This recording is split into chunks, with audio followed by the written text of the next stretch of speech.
বিংশ শতকের শ্রেষ্ঠ মুজাদ্দিদ আল্লামা সৈয়দ আবুল আলা মওদুদী রাহমাতুল্লাহ আলাইহি তিনি এক জায়গায় লিখেছেন, স্বৈরাচারীরা তার পতনের সমস্ত ছিদ্র বন্ধ করে, কিন্তু একটা ছিদ্র বন্ধ করতে পারে না, মনের ভুলে সে ছিদ্রটা থেকেই যায়, যেই ছিদ্র দিয়ে আসলে তার পতনটা হবে।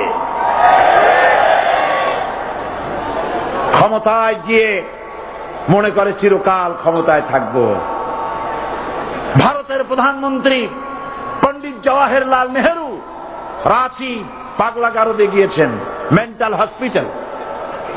পাগলেরা নেহেরুকে দেখে আশ্চর্য হয়ে গেছে, এত সুন্দর মানুষ, মাথায় কেস্টে টুপি, গায়ে শেরওয়ানি, মুসলমানি ড্রেসই আলাদা, যদিও তিনি হিন্দু ছিলেন, পরেছেন মুসলমানি ড্রেস। শেরওয়ানি কাদের পোশাক?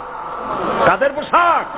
হাতে ছড়ি নিয়ে হাঁটা, স্টাইল করে, সুন্দর পাজামা, সুন্দর টুপি, সুন্দর সাজসজ্জা করে, মুসলমানদের ড্রেস। এই ড্রেস পরে তিনি গিয়েছেন, সবসময় যে ড্রেস তিনি পরতেন। পাগলেরা জিজ্ঞেস করছে, তুমি কে গো? উনি বলছেন, আমারে চেনো নাই? আমি ভারতের প্রধানমন্ত্রী পণ্ডিত জওয়াহরলাল নেহেরু। পাগলেরা বলছে, ও সেই কথা। আমরাও যখন এই হসপিটালে আসছিলাম, এই তোমার মতো লম্বা লম্বা কথা আমরাও বলছি, থাকো আমাদের সাথে কিছুদিন, তোমার মাথাও ঠান্ডা হয়ে যাবে। ক্ষমতায় যারা থাকে, ক্ষমতার মোহে চতুর্দিকে অন্ধকার দেখে, মনে করে আমার পতন আর হবে না।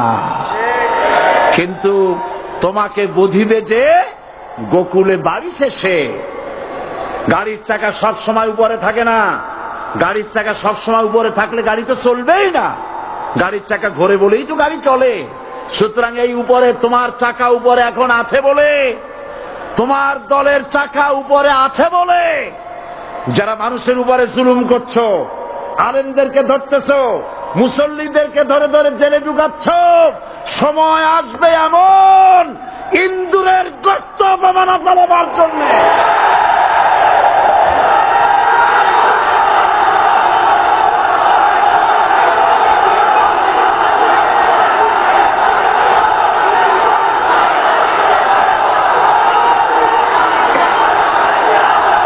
আবু জাহেলের গোষ্ঠী মনে করেছে সোজা আঙ্গুলে ঘি যখন উঠলো না, আঙ্গুল বাঁকা করতে হবে। শুরু হয়ে গেল অত্যাচার, শুরু হয়েছে না? হযরত সুমাইয়া রাদিয়াল্লাহু তাআলা আনহা কি নির্মম ভাবে, নিষ্ঠুর ভাবে তাকে শহীদ করা হলো। খাব্বাব, হুবাইব, হযরত খাব্বাব রাদিয়াল্লাহু তাআলা আনহুকে দেখে হযরত ওমর একদিন বলছিলেন, খাব্বাব তোমার পিঠে এত গর্ত কেন? এত গর্তওয়ালা পিঠ আর এত চিকুন কোমর আমি তো জীবনেও দেখিনি।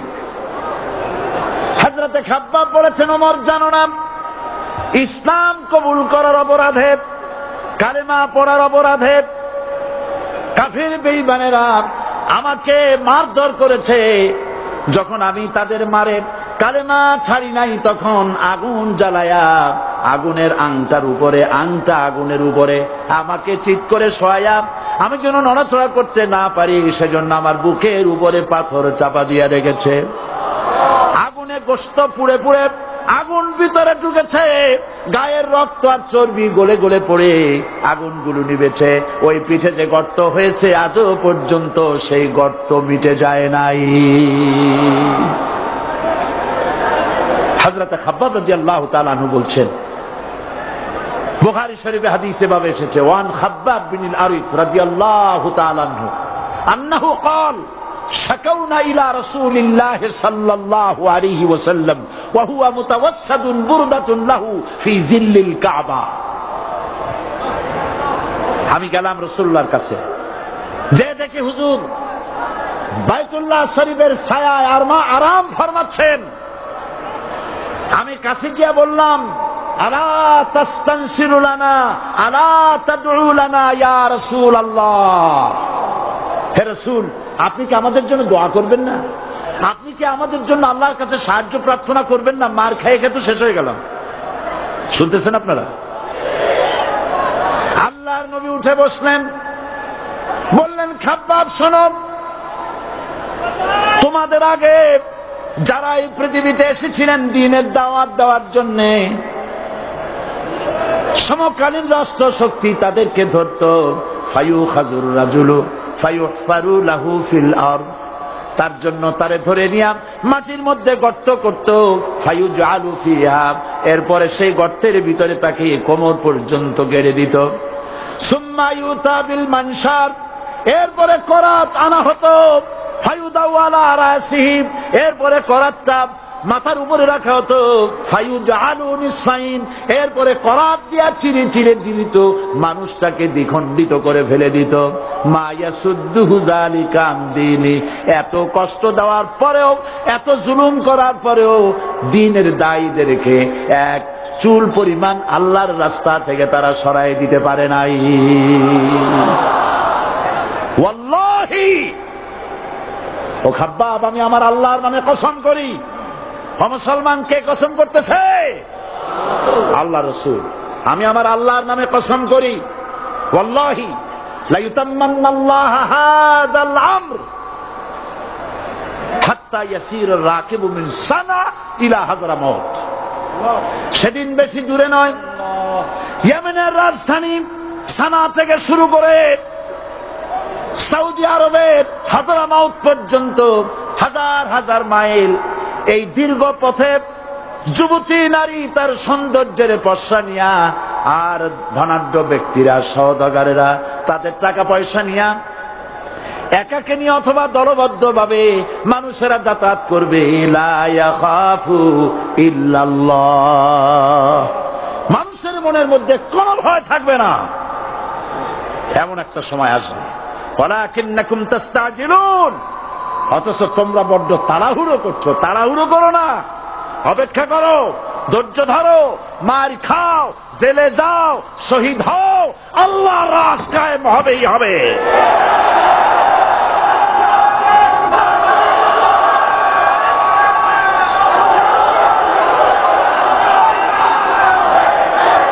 বিল্ডিং থেকে শিক্ষা গ্রহণ করুন। বিল্ডিং, ইমারত, দালান থেকে শিক্ষা গ্রহণ করুন। এই যেটা দালান আছে না পাশে, দেখতে পাচ্ছেন? এই দালান কি দিয়ে তৈরি করা হয়েছে বলেন? ইট। সমস্ত ইটেরা যদি ধর্মঘট করত, আমরা কেউ মাটির তলায় যাব না, কেউ আমরা আগুনে পুড়ে ঝামা হব না, পিক হব না, কেউ আমরা টুকরা টুকরা হব না, সবাই থাকবো উপরে উপরে, তাহলে কি দালান হইতো নাকি? এই বিল্ডিং নির্মাণ করতে গিয়া ইটের যে স্যাক্রিফাইস, হাজার হাজার ইটকে পিক হতে হয়েছে, পুড়ে যেতে হয়েছে, খোয়া হতে হয়েছে, ভেঙে টুকরা টুকরা হয়ে 50 ফিট মাটির নিচে যেতে হয়েছে, তারপরে ইমারত গঠন হয়েছে, সুন্দর দালান তৈরি হয়েছে। যারা ইসলামী শাসন চান, আল্লাহর দ্বীনকে বিজয়ী দেখতে চান, তাদেরকে অসংখ্য মানুষকে পোড়াইটের মতো জেলখানায় পুড়ে পুড়ে মরতে হবে, অসংখ্য মানুষকে ফাঁসির কাস্তে ঝুলতে হবে, গায়ের রক্ত দিতে হবে, শহীদ হতে হবে, তারপরে ইসলামের ইমারতটা কায়েম হয়ে যাবে। শায়ের, কবি কি সুন্দর করে বলছেন, কবি সুন্দর করে বলছেন, ये शहादत गाहे उल्फत में कदम रखना, ये शहादत गाहे उल्फत में कदम रखना, लोग समझते हैं आसा है मुसलमान होना। মানুষেরা মনে করে মুসলমান হওয়া খুব সহজ জিনিস। না, মুসলমান হওয়ার অর্থ হলো শাহাদাতের ঈদগাহে শামিল হয়ে যাওয়া।